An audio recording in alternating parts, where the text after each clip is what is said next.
Hello, friends. This is Dave Hurwitz, executive editor at ClassicsToday.com, here with a little historical and cultural chat. Oh, aren't those fun? I mean, come on. Don't we just love talking about how awful everything is? And, well, no, I'm not talking about how awful everything is. Actually, I'm talking about how interesting everything is. I've had some occasion over the past few weeks to have some conversations with various people. And a lot of them have told me the same thing. Classical music is dying. Everything's going down the crapper. Performers suck. Performances are cold and soulless. Audiences don't know what they're listening to. They're just mindless lemmings who give everything a standing ovation. It's just a giant, disgusting, wanton, relativistic garbage heap. Well, yeah, it kind of is, isn't it? But, that's okay. It's really okay. And the point I need to make, and the point I want to make, and really want to talk about, because I think this is becoming clear, given the current universe of, concert life and recordings and what's going on, is that we were very, very privileged over the past century or so, more, century and a half, to be living in kind of an interregnum. And what was the characteristic of this interregnum? Well, let's start where we start. Back in the day, say pre-Mendelssohn, who and history generally credits with, the guy who sort of got the classical canon going with his historical concerts in Leipzig and whatnot, doing older music and redeeming the masterpieces of the past, which nobody cared about and was listening to. Before that, music was contemporary music. There was no classical music. There was just music. There was music peasants did. There was music aristocrats did. There was music composers wrote for specific audiences. And that was music. A lot of that music is considered to become the immortal classical canon, but nobody knew that's what it was and nobody cared. I mean, it was really pretty straightforward. And when something was old, you threw it away and ignored it.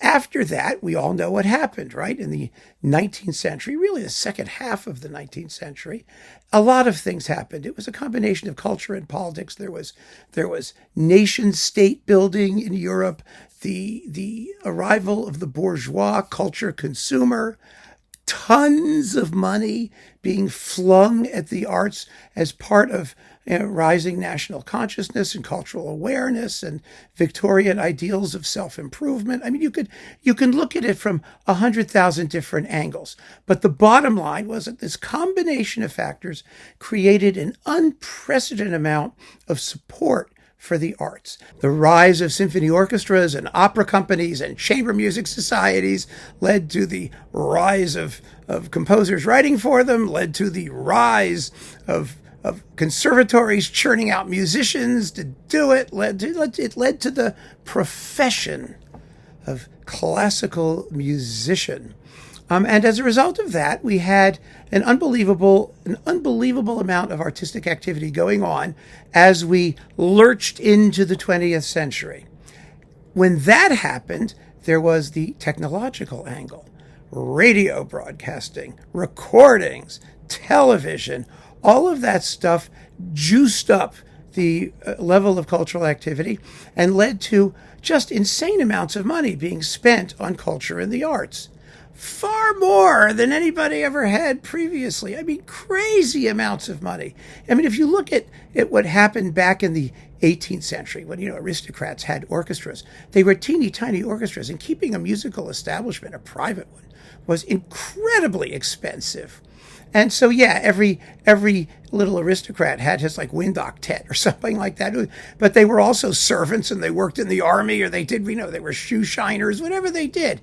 Musicians were largely, for the most part, amateurs, unless they were opera singers or, permanent members of theater orchestras or something. And so there wasn't a business of culture. And what happened over the 19th and early 20th century was the business of culture. Now, that's on the performance side. On the reception side, and here's where things get interesting, the market for this kind of stuff was never more than well, in recordings, we all know it was 2, 3, 4%. People used to poo-poo United States because the market for classical music was like 2%, whereas in Japan it was like 5%. Oh, wow, kill me now. It was never very large. It was never going to be very large. It was never large enough to justify the enormous amount of money that was being dumped into it. Now, a lot of it, I mean, the justification was economic. That was not ever justified. That's what I mean. Culturally, it depends. Depends what your perspective is. But I think it was marvelous. I think it was fabulous. I still think we're there.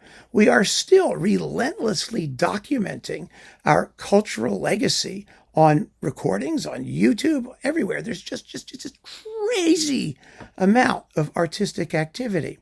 But it's not the kind of thing that creates what you might call the prestige arts, the ones that are supported by massive government subsidies or tax-deductible charitable contributions, that have always the best artists. In any universe, it doesn't matter whether it's athletics or culture, music, or you name it, skydiving, lawn care. It makes no difference. The number of really, really great people doing it is small, and right now they are stretched beyond thinness because there are just so many venues, so many places these people can be, so many things to do. Is it any wonder that people tend to think that the quality of cultural activity is declining? Is it? No. There are always great performances happening. I know this. We know this, right? We talk about the recordings. We see performances that are fabulous all the time. But if you take that as a percentage of the amount of activity going on, then of course the volume of sheer staggering greatness is going to be less because there's too much, because there's so much. But the average level of it is really pretty good. I mean, performers are really good at what they do. Everybody's well trained, they're competent. People go out for an evening at the orchestra. The performance may suck beyond our wildest imaginings if you know the work and the discography and its history and all that stuff. Could be it's just dreadful and you want to puke when you see it. But everyone has a good time. Why? Because going out to see a piece of music is a good time. Whether the performance is good, bad, or indifferent, it's a good time. People go to the movies all the time, and they come back and they say, how was the movie? And they go, I hated it. It sucked. Then they go to the movie next week. You go see another one. Doesn't mean you didn't have a good time going to the movies. Just means you hated the movie. So what? Who cares? I mean, that's the thing. So a lot of these sort of culture vultures who are talking about quality isn't the issue. It's not the issue at all. The issue is entertainment value. I've said it before. Classical music is just entertainment. That's all it is. And the amount of it and the excitement of it and the way that it has to be sold and packaged is on that basis. That's what makes people go. Do they have a good time? Not, was it sublime? That's not saleable. And it's not quantifiable. So yeah, people want to see the biggest artists. They want to see them do whatever they do. They play the same thing 100 times and they go and they have a great time and they support it. I live in Connecticut. All right. Let me just, I was looking just for fun before doing this at orchestras in Connecticut. Just orchestras, not everything else, just orchestras. There are 38 community, professional, full-time, part-time, academic, 38 orchestras around this tiny state of Connecticut, right? It's got, 5 million people or something like that. You can get anywhere in it within an hour. And I live near New Haven. New Haven has Yale. Yale has a school of music. The amount of cultural activity has nothing to do with the Yale School of Music, which has its own orchestra and series and concert things. And I'm not talking about chamber music concerts and recitals and things like that going on in the theaters in every single town in the state. And not only do we have Yale, but we have Wesleyan over there. We have UConn in Storrs, the University of Connecticut, which is a big college that has a school of music, that has its own concert series. All of this stuff is going on. Are they well attended? Probably not. I don't know if they're well attended or not. I really don't know, because I haven't attended most of them. I'm not attending most of them. I've been to some. I plan to go see more because I just think it's interesting to see what's happening at the community level. But they're doing amazing things. I mean, they're doing standard classical repertoire, of course, the usual stuff. There's a Mahler 6 coming next April. I'm looking forward to seeing that with the Yale Philharmonia, I think. But anyway, they're doing the usual stuff, but they're also doing what now constitutes orchestral music that attracts people. Movie music. They're doing a lot of film music. They're doing a lot of woke programming, African-American composers, female composers, which I think is wonderful, by the way, because it's new music. I mean, people talk about, well, nobody's doing new music. They're doing tons of new music. Now that tonality is back, they're doing fusion music. They're doing concerts mixed with jazz and mixed with ethnic musics and all kinds of things. I mean, they're throwing everything against the wall to see what will stick because they have no idea, actually, how well any of this is going to work. But they're doing it. And there's just gobs of it out there. I mean, I played in community orchestras for 30 years, at least 25 years. And I know, what's going on. The level of these performances has been getting better and better and better. And here's the point. Here's the thing I really want people to keep in mind. Classical music will survive because people make music. All kinds of music. I mean, the number of professional musicians is, huge today. And the number of amateur musicians is even more huge. And a lot of them are as good as the professionals. That was true back in the day. When Haydn was writing his piano sonatas and other works for lady pianists who only played at home and didn't have concert careers. They were amateurs, but they were as good as the pros. And the music that was written for them was we play it today, so it speaks for itself in terms of its quality and its requirements for virtuosity and taste and musicianship. All of those people are out there, and they all want music. They will make music, they will watch music, they will buy music, they go hear music, even if it's only 2 or 3% of the population. It's a huge amount of people. It really is. And the conservatories are still churning them out. All these people, they need to play, they need to find work, they need to make music. But the interregnum, which is where we started, this period where huge amounts of money were invested in creating these permanent institutions of culture, that may be ending. I actually think it is ending. I really do. And what's going to replace it? I'm not exactly sure. We don't really know yet because we have streaming every single performance of everything. No matter whether it's amateur at the lowest level or brilliant at the highest level is getting recorded and stuffed on the internet, on YouTube or on some channel. All of these things are jockeying for position. Yes, it's a free-for-all, but that's okay. That's good. We should welcome a free-for-all because it's free and it's for all. I mean, that's the whole point.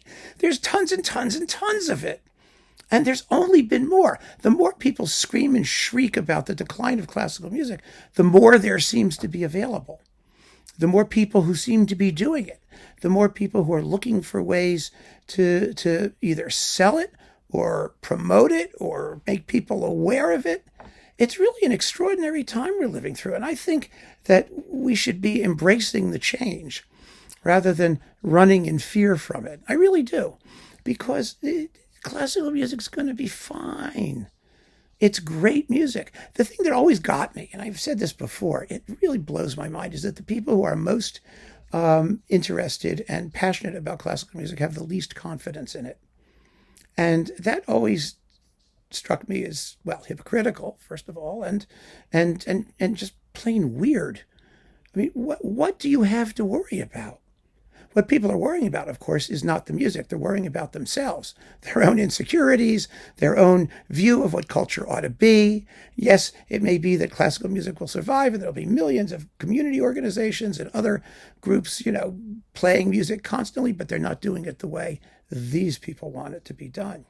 They're not giving it the right amount of sanctity or snotitude or elitism or whatever you want to call it, and therefore it's a crisis. And then, of course, there is the performing arts military-industrial complex, for which no amount of money is enough, no amount of adulation is enough. They're always on the outs. They are the most repulsively entitled group of people that I have ever encountered in my life. I mean, and I say that with any hesitation or shame or anything. I mean, performing arts people are vile when it comes to questions of economics and money because they're just as insecure. They are horrified that people might question the importance of what they do. And no matter what they get, no matter how much acclaim they get, it is never going to be enough. And that is, frankly, a culture which can't vanish too soon if that's what it does. I mean, a lot of people will be howling because they're going to get a very rude awakening. They're going to realize that they're completely unessential and nobody gives a damn about them. And I think that's about what they deserve. And that's my view on the interregnum that we're currently in. So where does that leave us? Where it leaves us is classical music is fine. There's going to be tons of it always. The way that we receive it and the way that it's produced and the way that it's presented to us will change. It's inevitable, I think. It's absolutely inevitable. And the current people the stakeholders in the status quo, the current institutions, are going to be in for a rude awakening, and they're going to be howling and shrieking and carrying on. And that's too damn bad. It really is, because adapt or die. That's the way it works in anything. And that's okay. I'm not worried. I'm not worried a bit. And I won't miss a lot of this current attitude that I've encountered throughout my career in the arts. You can love music, you care about music, but you don't have to love the current structure, which I just think is probably unsustainable. And I'm really looking forward to see what comes out of it. I may not live to see it, but some of you will. And the next generations will figure out what the classics are of today and mix them with the classics of the past, and classical music will soldier on. You heard it here first. So keep on listening, friends. Thanks for joining me. Take care.